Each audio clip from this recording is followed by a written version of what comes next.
Mango पन्ना बाबा आनी कंचा आंब बहुत सारा से मु बनई कंचा मैंगोर पन्ना जोटा कि 2 मास कंसंट्रेट वाला होकि रहिबो।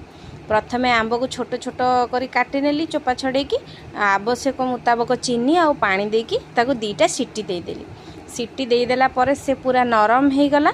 से किछि पुदीना पत्र पकेकी भलरे ग्राइंडिंग करदेली।